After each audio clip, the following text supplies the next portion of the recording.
So hello America, welcome to Bowling Green, Kentucky and Western Kentucky University. We are going to review for the final exam, also known as exam 4. Okay? So pull up a practice exam, and that's how we're going to spend our time today. And if you still want to, everybody's got their extra credit, but if you still want to take the time to complete your evaluation of the course, you are still obviously welcome and invited to do that. Yes, sir? The first one? You got it figured out? I have the answer, but I don't know why it's the answer. You have the answer, but you don't know why it's the answer. So question number 1, let me actually get it out, shall I?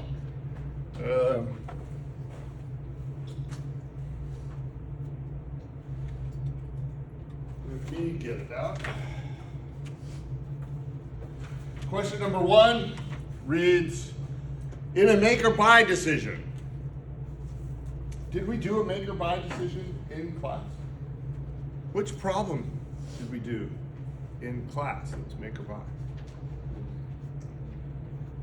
You don't have your handy handbook? Come on, man. Come on, man. Did you carry it? Did you have it in your rucksack? No. So always is not quite accurate. My mom can't always. So that wasn't on campus or something? Oh, wait, the road? Yeah. Never. Yeah, that was like 15 minutes away. So, okay. I'll forgive you. Oh, is it the Hassel Company? Was it Hassel Company? Did Hassel Company, was it kind of a make or buy thing? It says make or buy Hassel Company, because they were trying to decide whether or not they were going to make or buy wooden handles, right? For those teapots. Am I correct? Okay. So, there we go. So that's what you ought to be thinking about.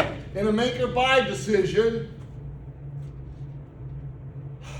which is true, only the variable costs are relevant, only fixed costs are relevant, both variable and fixed costs, which will continue regardless of the decision are relevant, but the variable costs and fixed costs which are avoidable are relevant. All variable costs and fixed costs are relevant. Corey, what's the answer? Dave! Why? Because avoidable costs are relevant costs. So can fixed costs, are variable costs avoidable? Almost always. Like really. I hesitate to say always. I think it's going to be always, but just to hedge my bets a little bit, I say almost always. But fixed costs, can fixed costs be avoidable? Yes. Stereotypically, they are not avoidable. Stereotypically, fixed costs remain the same regardless of the number of units produced. Therefore, they are stereotypically not avoidable. But for example, if we decide to buy them rather than make them, we can lay off this supervisor. That's an avoidable cost, right? That change won't happen if we don't start buying. And so it is letter answer D. So does that help you understand? Does that help you understand why? Okay. Number 2. Hermes, the letter company, makes products A and B in a joint process from a single input R. During a typical production run, 50,000 units of R yield 20,000 units of A and 30,000 units of B. At the split off point, joint production cost total $90,000 per production run. The unit selling price for A is 4 and B is $380 at the split off point. However, B can be processed further at a total cost of $60,000 and then sold for $70 profit. In the decision between selling B at the split off point and processing further, which of the following items is not relevant? That's a whole lot of words, ain't it? Which problem did we do in class? Let's see, somebody can help out. Say, which problem did we do in class that was similar?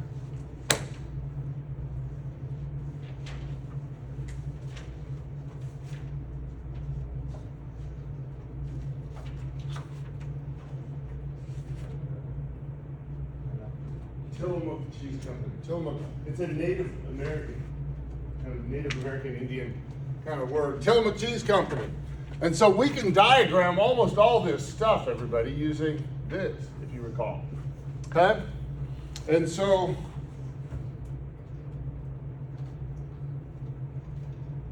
joint production costs were $90,000. Okay? Joint production costs were $90,000. And we've got basically, this is wildly uncreative, the names of these products. We've got product A, and we got product B, right? And product A is $4. $4 times, how many A's did they say were made? 20,000. $40 times 20,000 units. And B is $3.80 times 30,000 units, right? Okay. And then what else do they tell us? B can be processed further at a total cost of $60,000. And then sold at $7 per unit.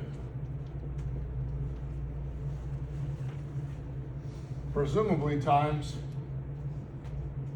30,000.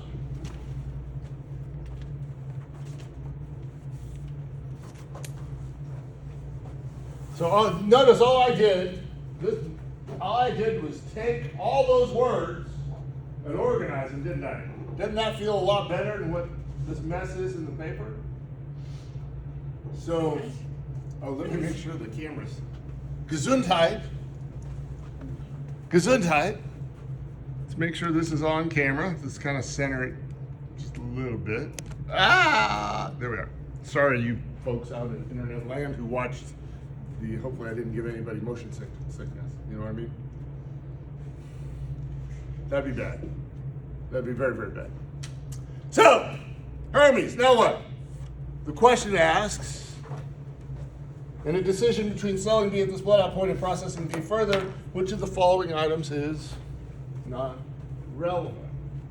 And so everybody, please recognize the information being asked about is that, right?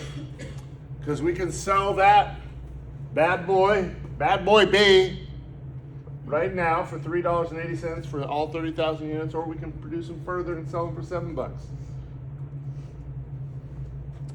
Is the $60,000 cost to produce B beyond the split off point? So is this $60,000 relevant? Hermes? Yes, it is, because because if we sell right now, do we spend that money? So we only spend that money if we decide to process further. So is it avoidable? Is it relevant? Yes. Letter B. The $3.80 a unit price of the B at the split off point. That is relevant. It is relevant.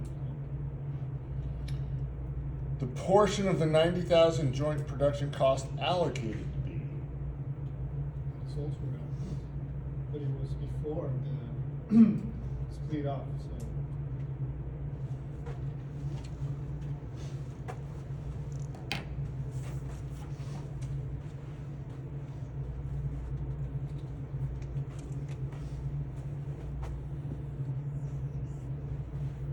When we're talking about this decision right here, somebody give me a word to describe, and not just somebody, I'm going to pick on somebody, as it were. Olivia, what word can we use to describe that $90,000? I mean, you may have just ripped down the definition of this word.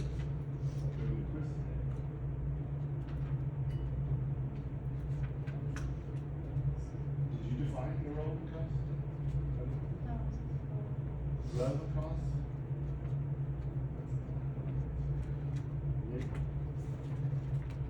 Remember what you defined today? So you defined 3 words. Stella, what were they?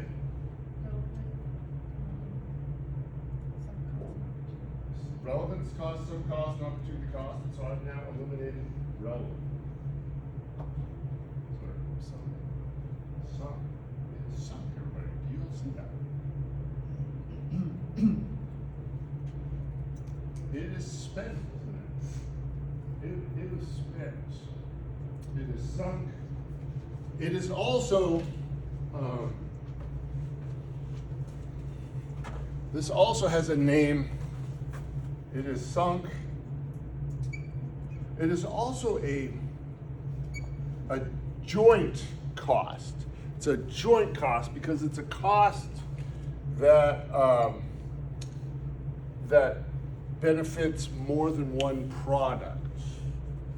And actually, either one of those makes it irrelevant. Irrelevant. So letter, for number 2, letter answer C is the correct answer because that cost, that $90,000 is a sunk cost. It is an irrelevant cost. Did you two guys get this right? Kind of.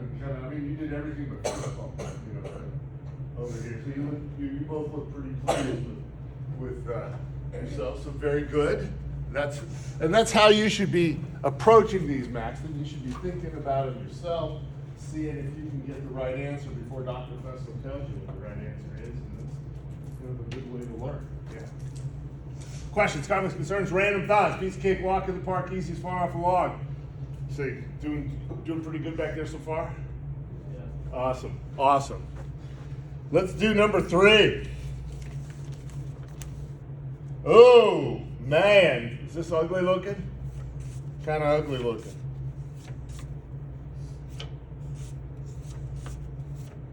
Where are we at here? Stella, the Flint Fan Company, is considering the addition of a new model fan, the F-27, to its current product lines. The expected cost and revenue data for the F-27 fan are as follows. If the F-27 fan model, so here's a bunch of numbers. I'm going to skip over those for a moment. If the F-27 model is added to the new product line, it is expected that the contribution margin of other product lines at Flint will drop by $7,000 per year. If the F-27 product line is added next year, the change in operating income should be. Okay.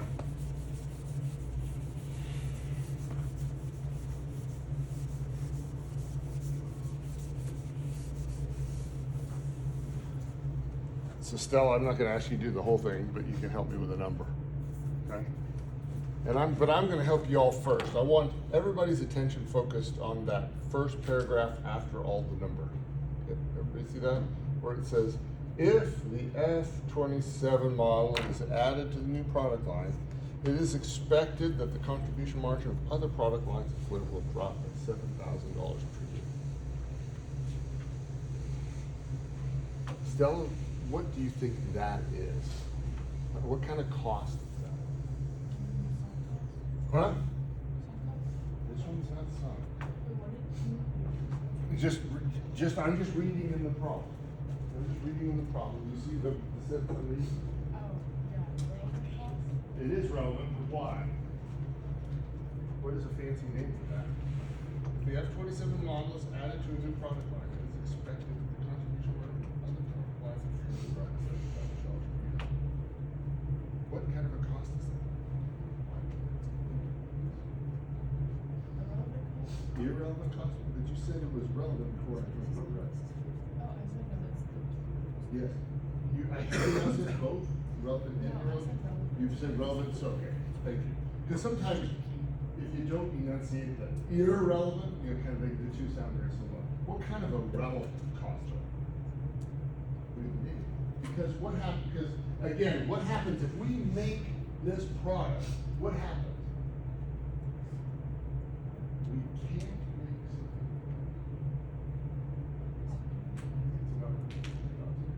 So what's going on is, if we make this product, we can't make another product. That other product has a contribution margin of $7,000. That's what that sentence is telling us. And it is in fact an opportunity. It is in fact an opportunity. because that is what they're giving up. So if we give up making this other product, we're gonna give up a contribution margin of $7,000.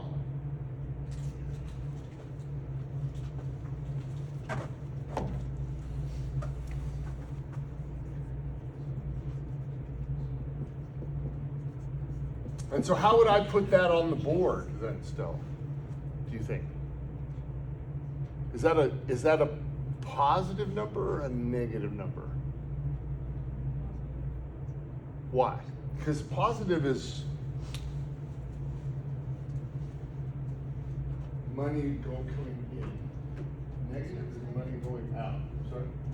It's a negative number because it is, right? Money we're losing in effect, right?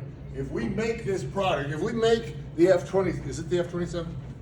Yes, if we make the F-27, we are going to lose $7,000 lost contribution margin. Okay. Carson, how do we calculate contribution margin? Ian, you need some help? How do we calculate contribution margin? This is something from the last exam, but you can't forget about all that good accounting stuff that we learned previously, right? How do we calculate contribution margin? Got my back here? How do we calculate contribution margin? Oh, shoot. It's, Shoot is not the answer. Revenue minus. SP minus DC you can see it here. Or alternatively, revenue minus expense. Revenue minus variable. Revenue minus variable expense. So selling price per unit minus variable cost per unit equals contribution margin per unit. Or, but in this case, this is not, the difference is, Carson, what you gave me was the answer for 1 unit. Selling price per unit minus variable cost per unit equals contribution margin per unit. This is more than 1 unit. This is all the units. This is more accurate. In this particular case, it's more accurate. Revenue minus variable cost equals contribution margin in total. And that's a lost number we gotta cover. And that, if you want to put it in your notes, is an opportunity cost, right? That is an opportunity cost. That's what an opportunity cost will feel like if you encounter one in a problem, okay? August, now what? Give me another number, man. A negative number, like I don't care. A number. 20,000. What is 20,000? So you lose it. And what is that number? Production cost. Where are you getting it?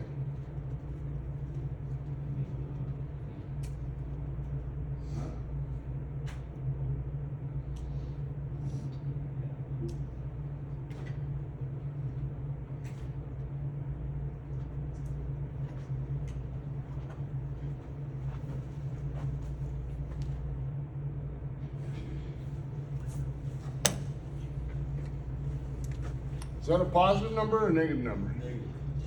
Okay, so that's extra money we got to spend, and that is fixed costs, right? Avoidable fixed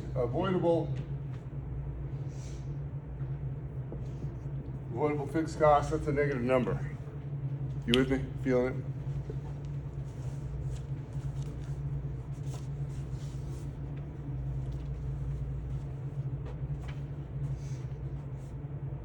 Veronica, another number. 30,000 is the avoidable fixed cost per salary per year. Mm-hmm.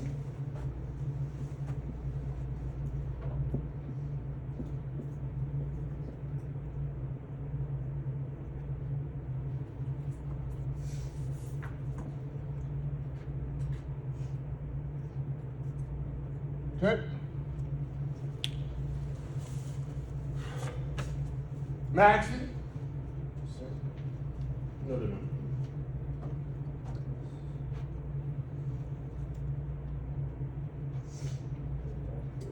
$30,000. Got that on the board thing. Unless there's a second 30,000. So those 30,000. Is that?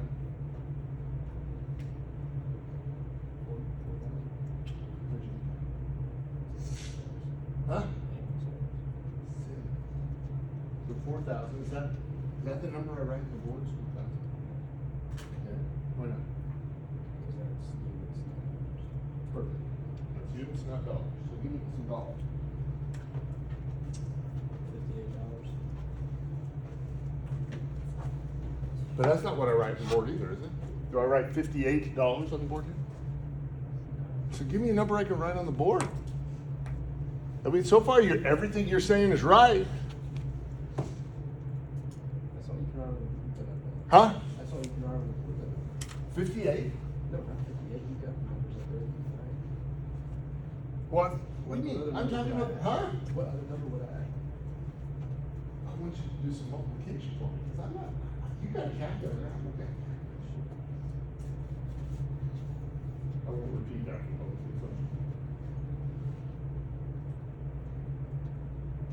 You said, food. Isn't that what you heard say? Food? Carson, did you hear it? Maybe you didn't hear it.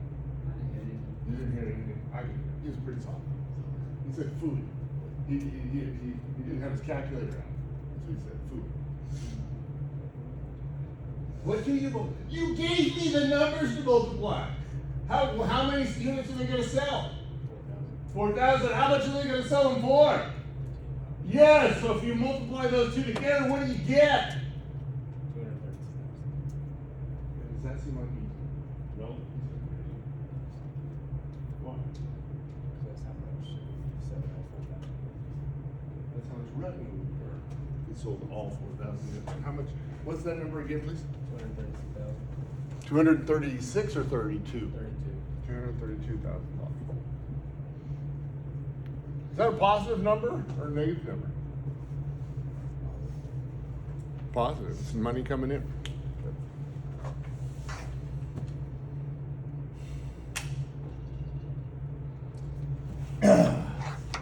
Is this confusing those of you who are looking at the answer? Is it now? This is actually a little more detailed, right? It kind of, instead of kind of clumping things together, this is showing every little stuff. And you all, this is what you all want to do, so I'm happy to play along. You know what I mean? Joseph, you're on. No.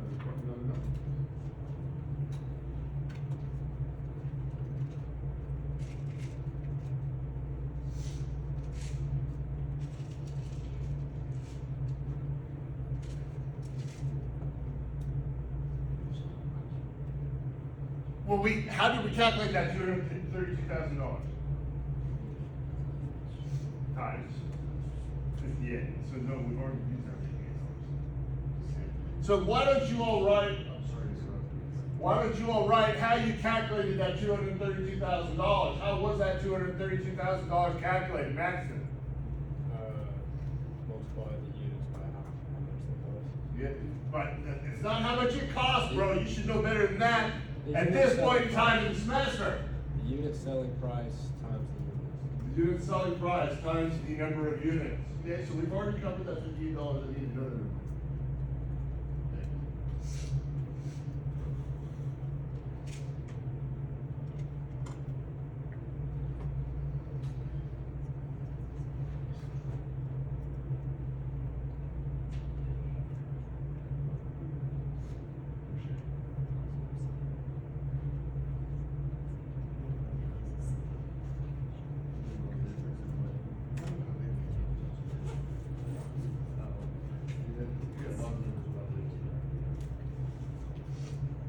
How we doing? Joseph, you got a number for us? What looks kind of relevant there? Am I louder when I'm right back here in the back row behind your ears? Yeah. See, now the front row is getting the benefit of the back row. I mean, it's kind of the last shall be first, the first shall be last. Kind of like that. Connor, can you hear me up there? No. No? I should talk louder? No. Say, can you hear me? Yeah. Thank you. Joseph. Selling cost. Tell me about it, man. Tell me about it. Selling cost. How much is it? $4? Is that what I'm gonna write on the board? $4? What am I gonna write on the board? 4 times 4,000. What is 4 times 4? 16. I mean, 4 times 4, 16. You did the rest. for us. $16,000. Is that a positive or negative number? Yeah, because it's money going out, ain't it? Money going out.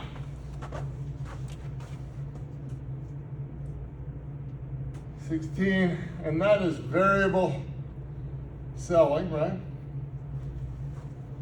Variable selling. Ryan, we need one last number. Unfortunately, going last is a little harder than going first.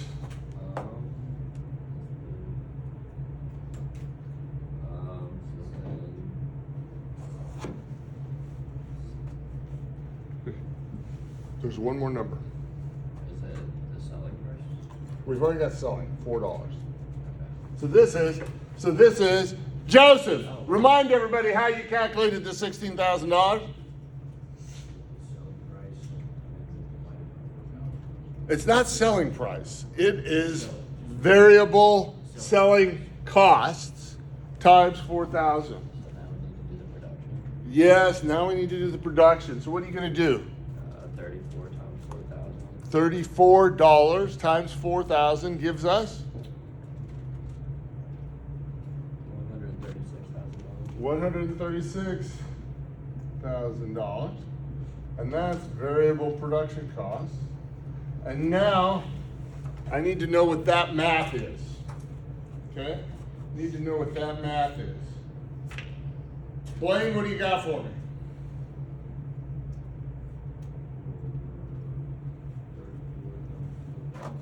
How much? 34 times 4,000. Yeah, well, actually, we've got the 34 times 4,000 is 136,000. So now I need this. Addition and subtraction. That's what everybody should be doing, because you never know. Blaine might mess up. So y'all need to double check it, you know what I mean? Hear what I'm saying, picking up what I'm putting down? And it's unfortunate that he's not here. That particular phrase I got from Lane. You know, you would sit behind the post, if you all don't remember. And he's told me that in his office. I said, yeah, I'd like to see you in class more often, man. He's like, I'm picking up what you're putting down. And he's not here. Back at you. What do you got for math there for us? 23,000. Pesos?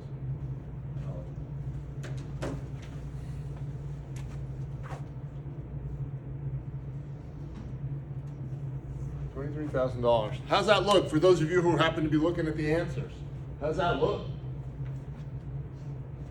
This, I mean, I was a bit lazy on the answers that are on Blackboard because I kind of lumped some stuff together, right? For example, the $20,000 and $30,000 are lumped together. For example, the basically the $232,000 minus the 16 minus the $136,000, those are kind of lumped together, but you wind up with the same answer. So kind of a useful exercise to see there's multiple different ways to get here. This is probably the most detailed, right? It shows every single individual number and how it affects our calculations. Okay? Questions, comments, concerns? Is that one of the answers, by the way? Are we done here? Ian? Yeah. What letter answer are we at? Letter B. Okay, letter B.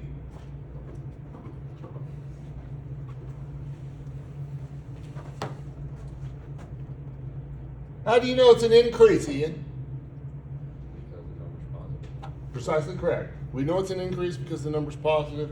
It'd be a $23,000 decrease if that number were negative. Okay? Questions, comments, concerns, random thoughts, piece of cake, walk in the park, easy as falling off a log. Peyton, what did I just say? You said, piece of cake, easy as falling off a log. You missed what was in between those. Piece of cake, walk in the park, easy as falling off a log. Because have you heard the phrase piece of cake before? Yeah. What's it usually mean? Easy. Say, walk in the park. You heard that? Yeah, it's easy. Easy. And then the last one, easy as falling off a log. Not that I'm encouraging any of you to do that, please don't. But easy as falling off a log. So just it's easy, it's easy. You know what I mean? Let's look at the next one. Relevant cost analysis of the process of identifying financial data that, Grace, please. See, Peyton, you should be thankful. I didn't even, you just skipped over a question, you know?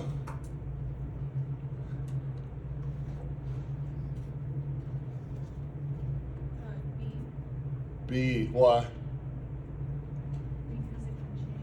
because it can change. Because it can change, and tell me why that's so darn important.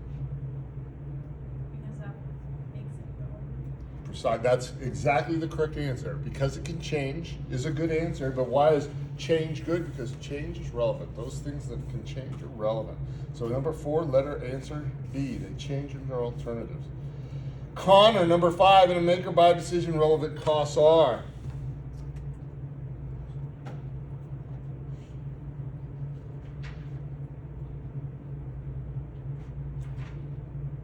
It should be all the above. It is, in fact, all of the above. Letter answer D. Are manufacturing costs that will be saved? If they'll be saved, that sounds like they're going to be changed. Purchase price of units seems pretty relevant because that's going to be the buy part of things. Opportunity costs are always relevant, what you're giving up. So letter answer D, all of the above. Hermes, why are you yawning, man? Am I not exciting enough? You are on time. Me too.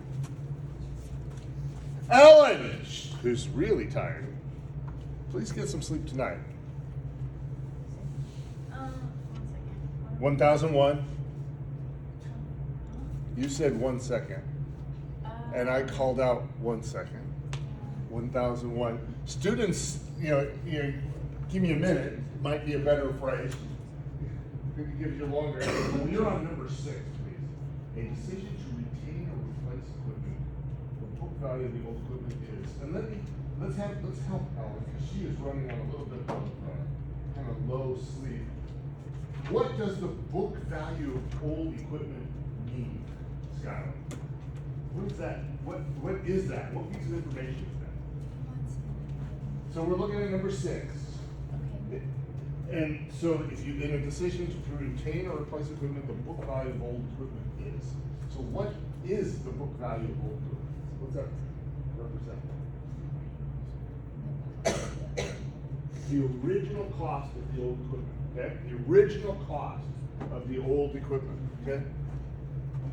So Ellen, back at you, that was intended to be helpful. In a decision to retain or replace equipment, the book value of the old equipment is what? It's a sunk cost. It's a sunk cost. It's old. It's stuff we already bought. It is a sunk cost. It's letter answer B. Okay? Letter answer B. Thank you, everybody. Gatlin, get excited. Coming at you.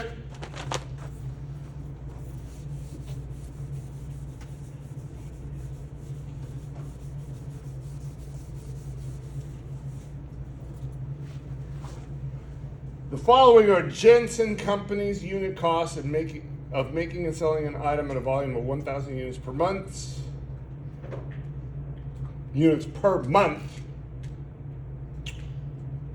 Variable selling and administrative expenses must be incurred on all sales. Assume the company has 50 units left over from last year which have small defects, of which will have to be sold at a reduced price for scrap.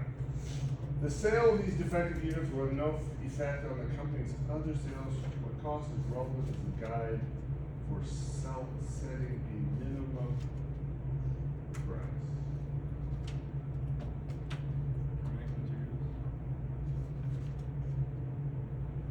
Direct materials. Is that the only relevant cost?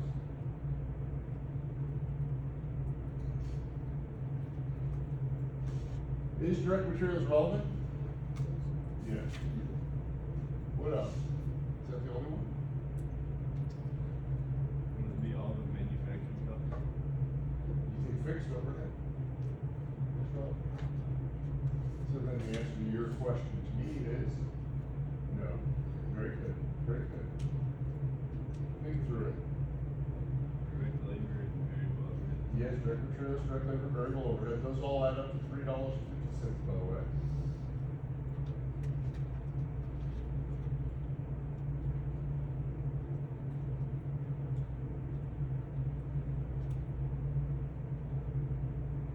Are there any other relevant costs? You're doing great.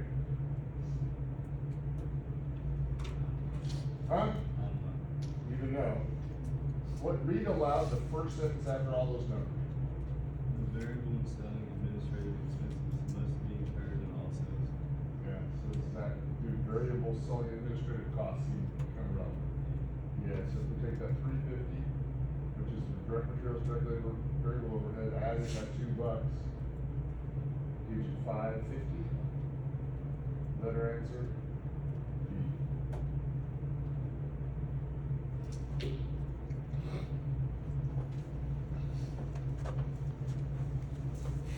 Tell you another story though. As I looked at this, one of the possible correct answers is $0. It's not on here though, so it's kind of forcing a different thought process.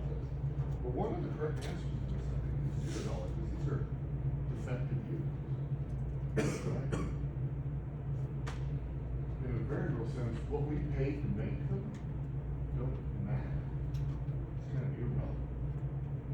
And so this particular question, I'm not a super big fan of this. I don't know if it's a question like this is on the test or not. Not a super big fan of it. We kind of were clued into the thinking that we need to do by the answer selection, right? None of the answers are zero. So then go after the ones that are relevant, the ones that are variable. But an alternative version of this sort of problem would be, like if these are defective units, then basically we sell them, any money that we can sell them for is better than nothing. And so the cost to make them is largely irrelevant. Man, oh man, we're looking at a lot of numbers here. Number 8, Smith Tone Company. I'm thirsty. Smith Tone Company. How are we doing? What's wrong? Yeah. Oh, no. I'm just like laying down. It's hot in here. And I suspect that the air quality on the 5th floor isn't the greatest, right? The HVAC's not the greatest. They're not moving a lot of air. You all are younger than me, but I go home exhausted like every day because I just kind of feel like air quality up here is not super great. And so that's what I'm looking forward to in the new building more than anything. So number 8, Smith Tone Company uses 8,000 of a certain part in its production each year. Presently, this part is purchased from an outside supplier for $12 per unit. For some time now, there's been idle capacity in the factory that could be utilized to make this part. The following information has been assembled on the unit cost of making this part internally. The fixed manufacturing overhead cost listed above represents an allocation of existing costs of this product. However, there would be an increase of $12,000 in fixed manufacturing overhead for the salary of a new supervisor if they start making this part. Assuming other things stay the same, what price per unit from the outside supplier should Smith Tone be indifferent on economic grounds to buying or making the part? Stated differently, at what price are the relevant costs identical when making or buying the part? Jackson, go.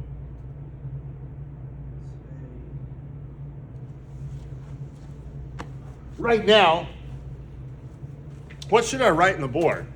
Somebody help out Jackson here. What am I going to write on the board? Like, I've given all of these a title, right?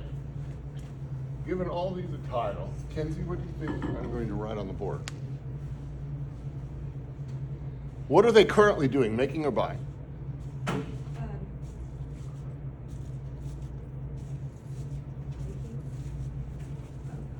They're currently buying. And they're thinking about doing what? Making. Okay? They're currently buying, right? They're currently buying. They're thinking about making. So the decision is,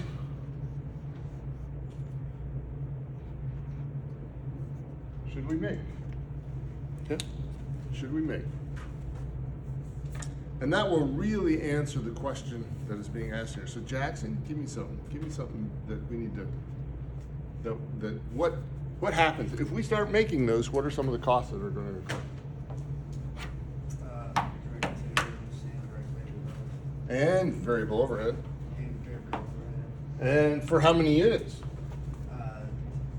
$12 per unit and 8,000 units.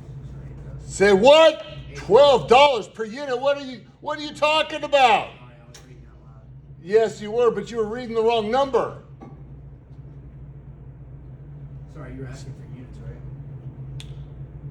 The $12 is wrong. What is the $12?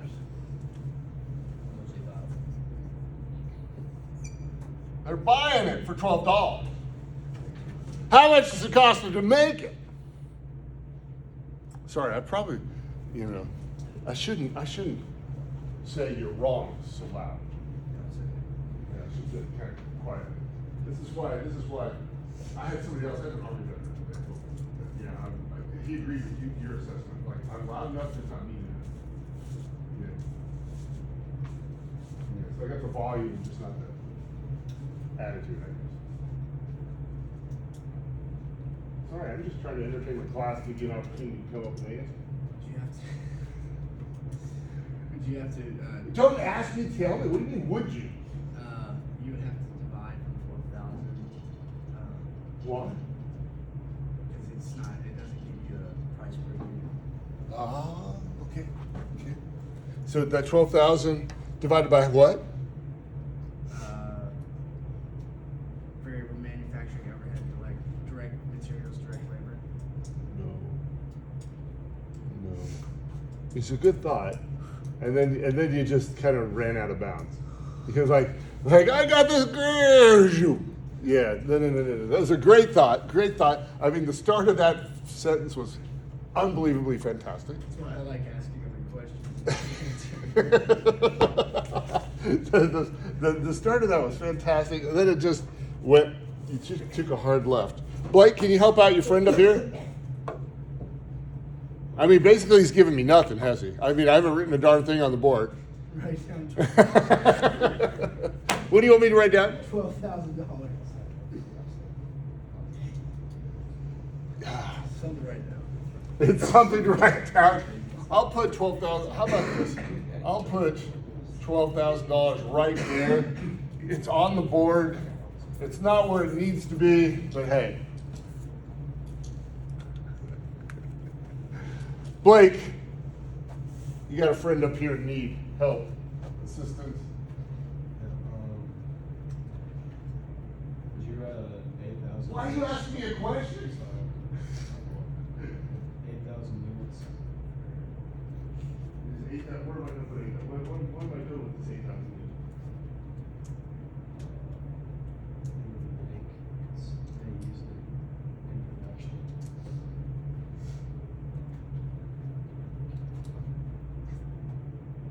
So what do I do? Make 8,000. Except every other example I do, isn't the answer down here a dollar amount? Blake? It is, isn't it? Okay? It is. It's a dollar amount. So it is a useful piece of information, Blake, and we can use it right now, given what we've got on the board. What do you do? Divide by $12,000. Flip flop. By 12,000 by 8,000.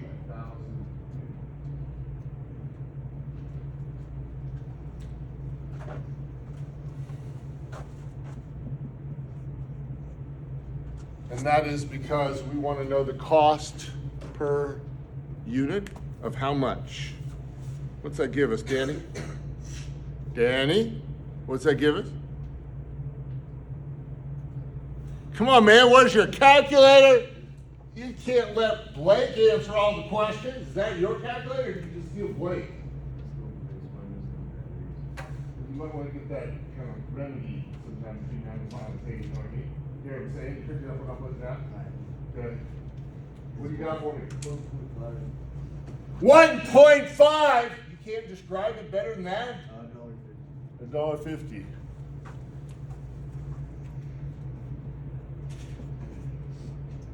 Again, if you've learned nothing else this semester, knowing what these numbers are, knowing what any number is, understanding what it represents is critical. If you've learned nothing else this semester, just that idea that that's $1.50, and what is that? What does that $1.50 represent, Tori?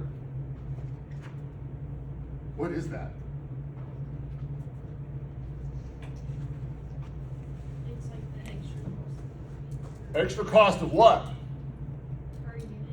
Of what? Fixed manufacturing overhead. Yes, it's fixed. Actually, you're right. You gave it a better description than I did. So let me fix that. It is fixed overhead per unit. So it's per describes division unit. This is fixed overhead per unit, and in this case, it's relevant, right? Because that represents the cost per unit of that new supervisor we need to hire if we are going to make these units.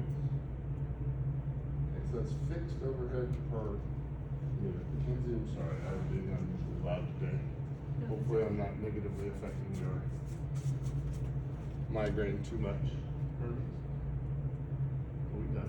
I mean, that was a lot of work. It felt a little painful, but we got there. Are we done? No, What do we miss? you gotta find the other relevant costs. Which are what? I would say the. I would say- direct materials, direct labor and variable manufacturing. That would be correct. So direct materials, direct labor, variable manufacturing overhead, and they add up to how much? 7. Or 8.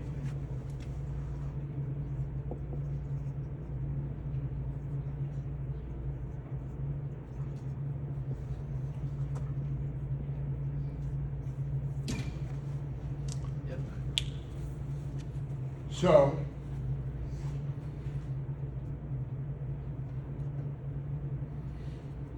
if we could get them, if we could buy these for $9.50, we would be indifferent. Right, we'd be indifferent.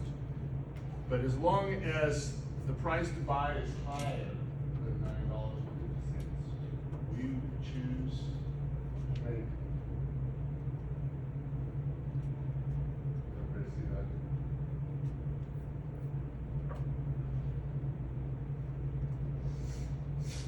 Questions, comments, concerns, random thoughts?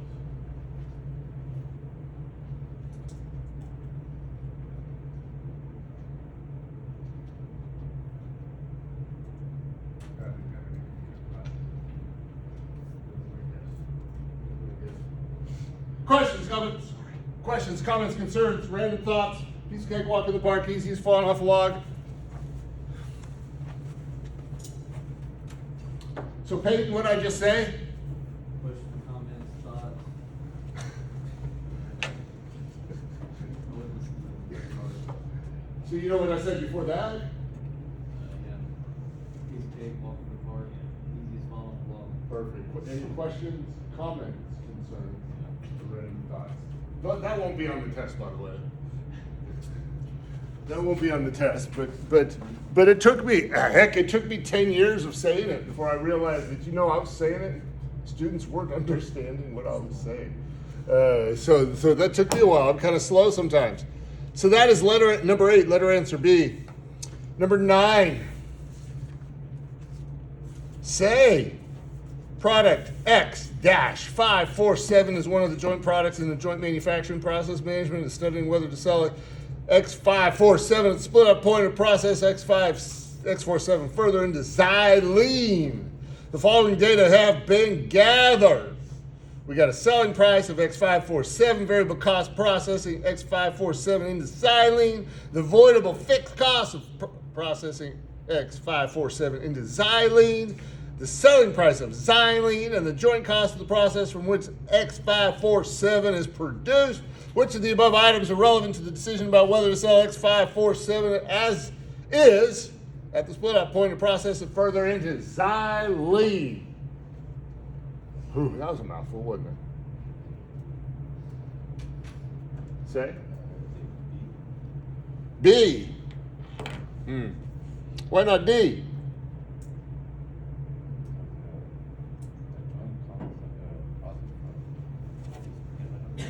That is correct. The joint cost of the, so the only one here that is irrelevant is letter N, is that V, right? The joint cost of the process for which it's produced is irrelevant. It's irrelevant because it's a joint cost. It's irrelevant because it's a sunk cost, okay?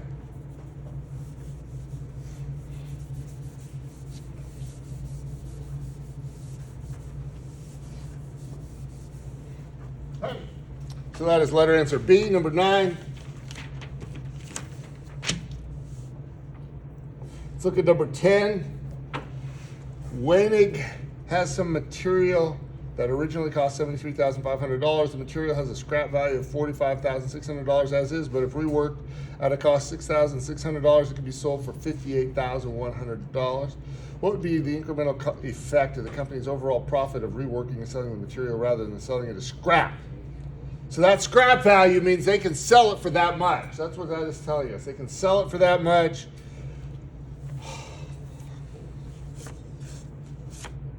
Olivia, what do you think the answer is?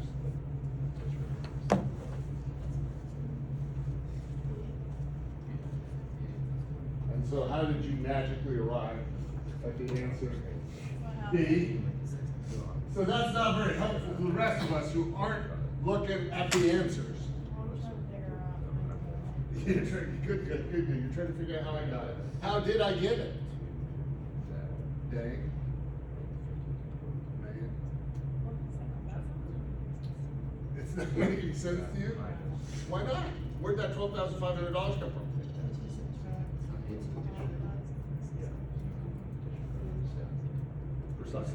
Actually, it's like difference. Therefore, it says difference of 12,500. Yeah, those two circles. That's where 12,500 came from. And where did the 6,600 come from? Yeah, cost to produce. So the answer is, if you're looking at the solutions, it shows this $12,500. Ooh, that's not right. $12,500 is how much more we can sell it for if we make it better. $6,600 is how much we've got to spend to make it better. So the net effect is $5,900 positive. Okay. Negative. What letter answer is that? That is letter answer D, as in dog. Right? Letter answer D as in dog. Questions, comments, concerns, random thoughts, piece of cake, walk in the park, easiest falling off a log. It's a lot of numbers, isn't it? You all might want to practice the practice exam for this. Some of you don't seem to have spent much time with the practice exam before prior exams. And so now might be a really good time to break that habit here. You know what I mean?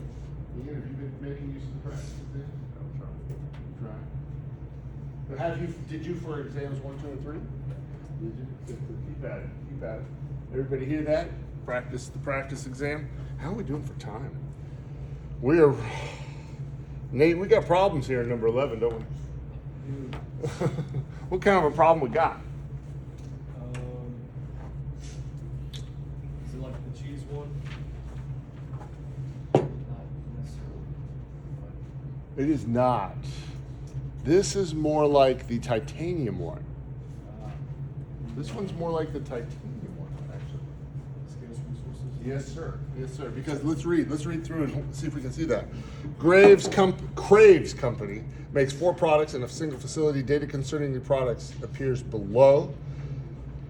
And then let's ignore all those numbers for a moment. The milling machines are potentially the constraint in the production facilities. So that is the scarce resource problem being revealed to us. A total of 10,400 minutes are available per month in these machines. Which product makes the most profitable use of the milling machine? So, somebody help out Nate here. Stella, for the titanium problem that we did in the handy handbook, what was our decision? We want to maximize what? I gave you a little bit longer frame. That's true. This is true, but I gave you a little bit longer frame. We have notes from the titanium problem. Constantly have written that. It is profit, but it's a little more specific. What page should you, what page should Bella be looking at? 171. Page 171. Scarce resource. What do you want to maximize? You guys are down to what? Maximize. CM.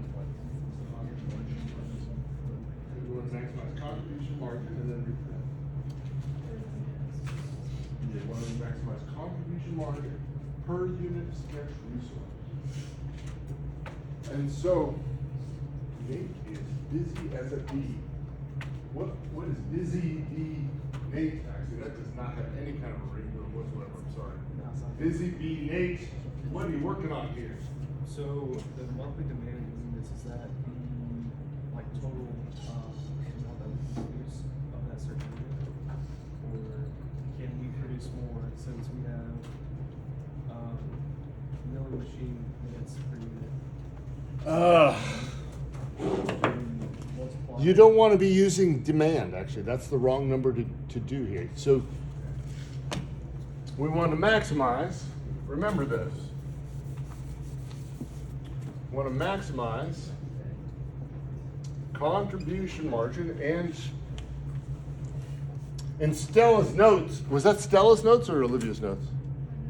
In Stella's notes, she had that underlined. Maximize contribution margin per unit of scarce resource. Yeah. And this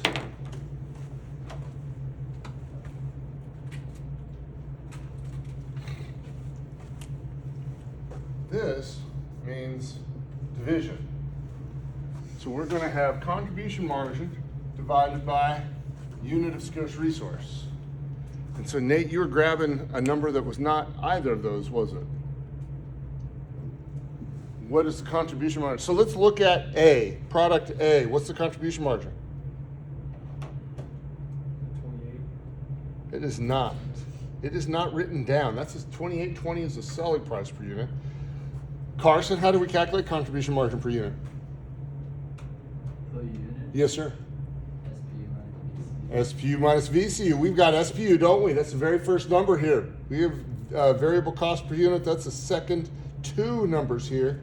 So then you need to calculate. So the first thing, this problem requires two steps. Step one, and I wrote these across the top. What is the contribution margin for unit for product A?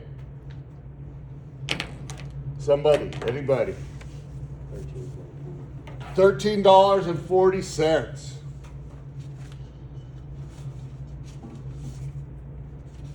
August, you see that? August, what's the contribution margin for product B?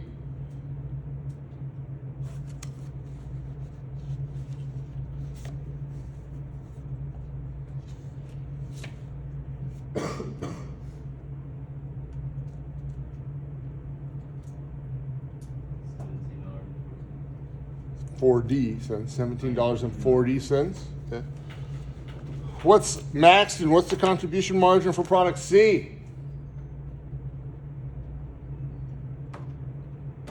You're gonna have to use a calculator. Just looking at it's not gonna get you the right answer.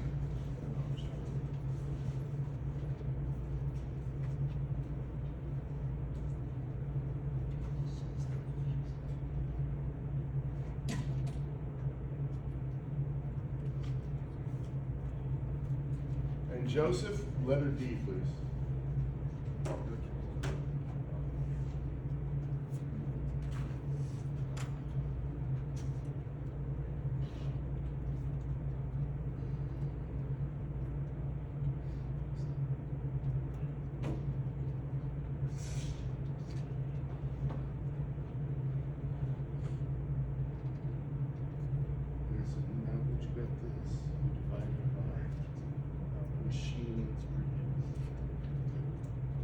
What do you got? No. You take, I can't see here, sorry, your space. It's 24 minus 16 minus 3. Okay.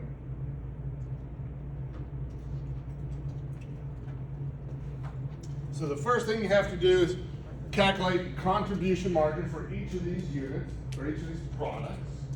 And then you divide by the units of scarce resource, which is the machine hours. And then, so that means we're actually, in order to answer this question, you are calculating 8 numbers, right? You have a contribution margin for each one. And then you're calculating contribution margin divided by machine hours per unit for each one. And then the answer is the biggest one, which is what? Product C. You don't see that? And actually, as I look at this is mislabeled. It should be CMU, not CMU. Okay. So letter answer C. Okay. Nate, you feeling it?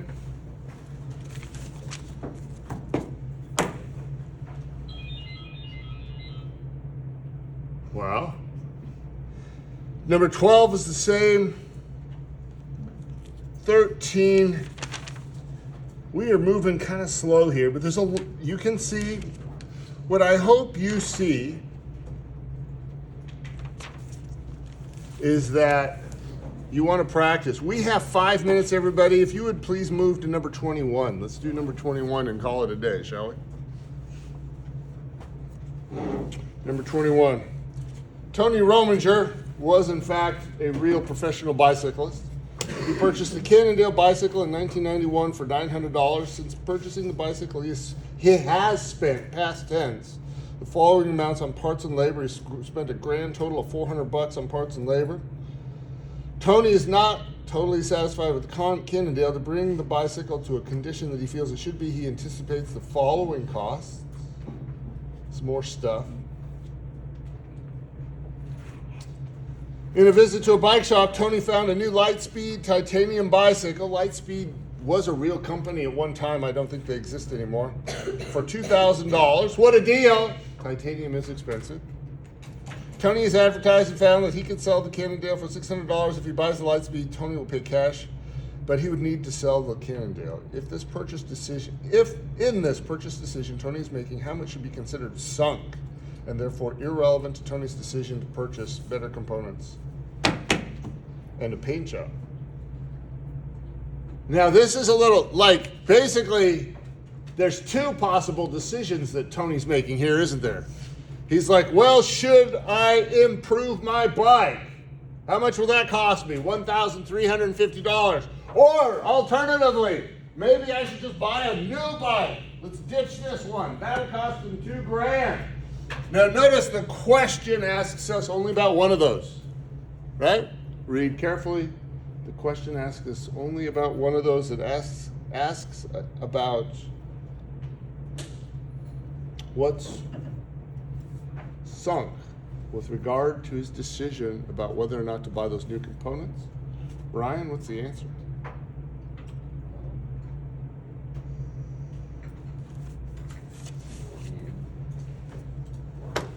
You would pay, I guess, the 900 from, The 900, because he's already paid that for the bicycle, right? yeah. That's sunk, very sunk. What else is sunk? All like the stuff that he's bought. All the stuff that he's bought, which adds up to $400. So how much money is sunk? The $1,300. Everybody see that? Do you guys see that? Yeah. Now, y'all, we have, rather than force my way through all of these, I've kind of tried to help you at least really get the ones that we've done.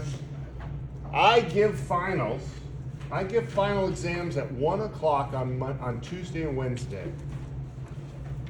So if you want to come to visit and talk about some of these before or after those times, I will be available. Okay? Send me an email to double check. But again, on Tuesday and Wednesday, I give exams at 1 o'clock. So certainly from 3 to 5, 3 to 4, 3 to 5, I expect to be here Monday or Tuesday and Wednesday. And so anyway, if you want to come talk to me, send me an email Tuesday, Wednesday, Thursday morning before the test. You can probably make those times happen, okay, everybody? So please do study good. This one's worth a little more than the other one, so please do study. I'd love to see y'all doing really good, okay? Do good not only on my final, but on all of them, and we will see you on Thursday. My lab is still probably But in all likelihood, it will not have any impact. This is actually good points. You got here. Yes, yes. And I hope you keep getting better. What time's the final Thursday? 10:30. It's written on the syllabus.